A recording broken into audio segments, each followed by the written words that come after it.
going to start up the truck, and the problem I've had with it is I don't drive it enough. It sits. I try to drive it on the weekends, and the issue is that it sits, and if I forget to unplug my phone charger here, if it sits for a couple weeks, it runs the battery dead. And of course I did unplug it, and I'm not sure if that's the only thing that's pulling. I know the clock pulls some power, and possibly that radio. I wouldn't be surprised if that thing's pulling more than it should.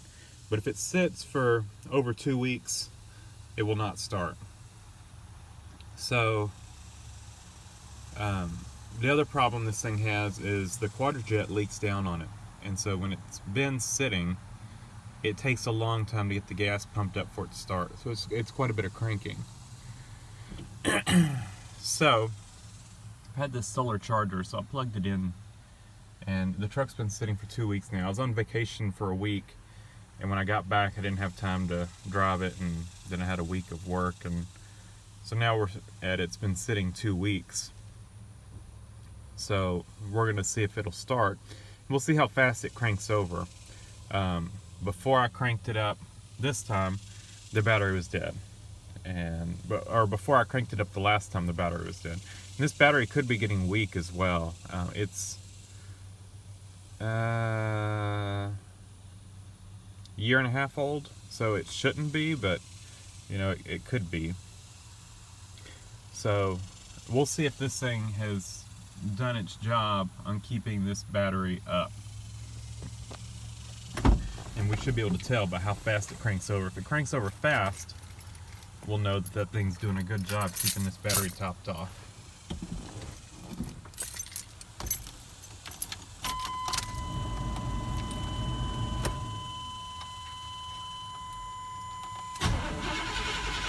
And it's cranking over fast.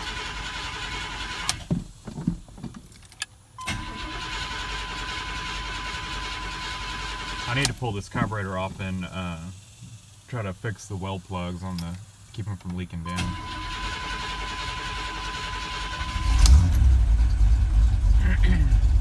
So yeah, see, it takes quite a bit of cranking to get the gas pumped up. So if the battery's not up, it won't crank it over enough to get it started up. And my little jump starter pack, the little micro start, you can't crank the engine over this much with it. It's not good for that. So you pretty much have to jump it off or charge it up. I'm gonna let it run for a minute. The other issue I've got is it keeps me from driving it. It's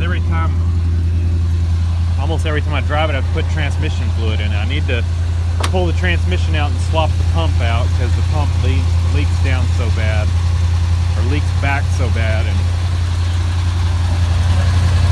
see that puddle of transmission fluid. It'll puddle up like that. Not that bad, but it overflows the transmission overnight. And most of them on the 350s, they leak back. The pumps leak back, but this one leaks back to overnight. The pump is really worn on it, and so I need to pull the transmission back out. I've got two extra pumps, so I need to swap one of those other pumps in there. We're gonna see.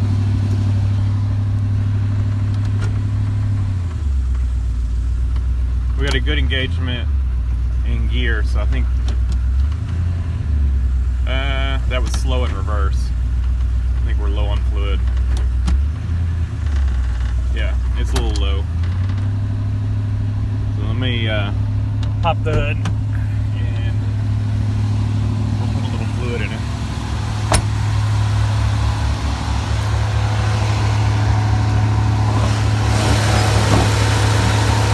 I guess it's also leaking power steering fluid. I need to swap. Both hoses are leaking on it. The pressure and the return. Power steering's okay though.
so we're not going to get a good reading, but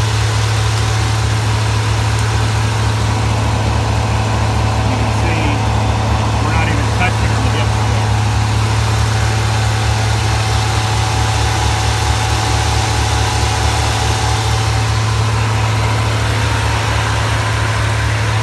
You know it's low still.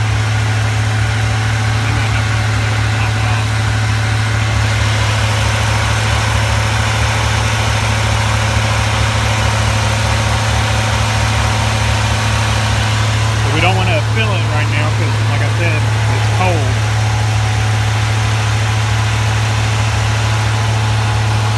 It's getting close. In a second, once the transmission is on. It doesn't have any more fluid. See, that's the problem I run into. Is this thing goes through so much transmission fluid. I don't have any more. I'll see if I have any in the shop.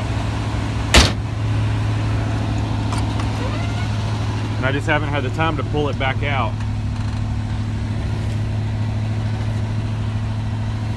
And let's get it off for high idle.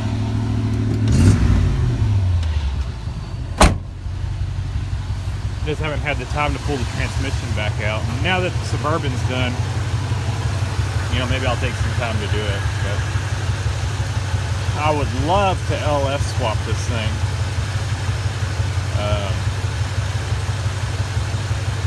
But, you know,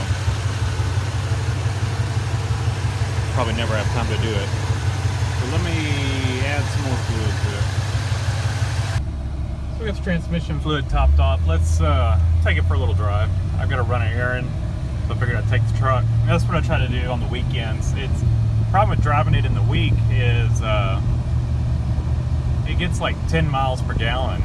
And so I've got a 70-mile commute to work, and so, you know, that's kind of, it uses a ton of gas, so it's not real practical to drive to work. And that's what I was talking about, you know, I mentioned LS swap. It's not because I want more power. I'm fine with the way it drives, but I think with a 4.8 or a 5.3, I could get much better gas mileage and overdrive transmission and all that. I get a much better gas mileage than I am with this 305, and I'd be willing to drive it. You know, I bet with the right gearing, I could probably get 18 miles per gallon with a 4.8 or a 5.3, and I'd drive it, you know, more to work and stuff like that. Because if I could get 18 or 17. That's better than the Suburban gets. So let me shut y'all off for a minute. I'm at where I need to be, and I'll pick back up. Alright, so I went to a garage sale, and I'll have to show y'all when I get back what I got. I got a lot of good stuff.